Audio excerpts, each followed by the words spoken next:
severe weather sends many of us seeking for cover, but not Canada's Prairie Storm Chase team. We're learning about the motivation behind their work and checking out some of the wildest weather they've ever tracked with Tom Graham and Matt Johnson from the squad. Welcome to the Morning News. Thanks for having us. Thanks for being here. So how does one get into the business of storm chasing? I have to wonder.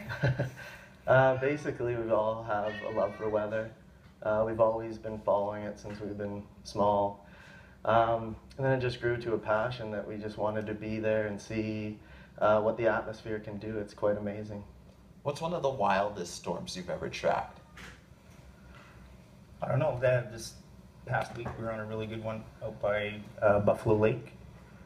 It was pretty close to producing a tornado, but from our vantage point there was nothing that went onto the ground.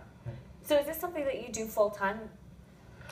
We do it mostly in our spare time. Okay. We all have full-time jobs, so that we have to go to support our families and whatnot, but we do this mostly in our spare time, and it's just a blast. What's it like driving into the storm when everyone is trying to get away or take shelter? Well, actually we try and stay on the outside of the storm Okay. in the safest possible position to report anything that does happen.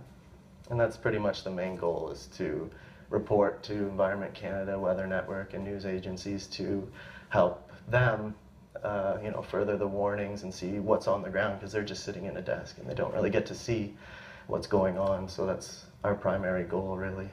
And so when you're chasing, I always imagine like that scene in Twister, and you're yes, I know. driving towards it. What are you gathering? What are you looking for? Obviously you're capturing photos along the way, but are you gathering information? Do you have a sheet you fill out? No, we have phone numbers to call. For anything, say a funnel cloud, even a sheer funnel cloud form like it did on us last year, we got a hold of Environment Canada right away, just to let them know that the conditions were right for it. Yeah, and we have weather monitoring machines, like weather stations, that have been supplied to us from Accurate and Campbell Scientific, and it monitors all the conditions from wind to dew points and all the things we need to know where these storms will form. Do you ever travel out of province, or are you primarily based here in Alberta? No, we travel. Saskatchewan, Manitoba. One of our teammates, Braden Morso, was just down in Panhandle, Texas. Oklahoma. Wow. Yeah, they had some big storms there. Yeah, it's a whole different beast down there compared to what it is up here. Is it competitive? I think more in the States than it is in Canada. Okay. There's more chasers down in the States, and the storms are bigger, so they get some pretty crazy footage, and they sell, to news agencies and whatnot. Up here, it's a tight community. There's not much competition. I don't think there's any. No, we all know each other, and we'll stop and talk. Yeah. Stop and talk, exactly. Yeah. So essentially you get a tip, there's some activity, and then you hit the road. Well, actually what we do is we forecast. Okay. We use the weather models and weather data that's supplied through Environment Canada and other sites close to what your meteorologist probably used. And then we pick a target. And it's just easier to do that because you're not driving around everywhere. It's expensive, gas at what it's worth.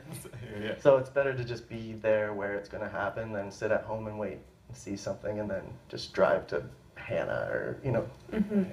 One last quick question, I guess. What are you anticipating for this summer compared to others, I guess? El Nino summer, so it could be hopefully like 2011, but safe, no damage, no injuries. It could be an active year this year, we're hoping. Well, we don't hope for damage, Right. stuff like that, but I mean for the storm chasing aspect. For the thrill, yeah. Yeah. Absolutely. Well, thanks so much for being with us this Thanks morning. for having us, guys. You can follow them on Twitter and Facebook. I know I will be. I'm excited for that. We are just getting started here on the Weekend Morning News. We will see you with your top news headlines after the break.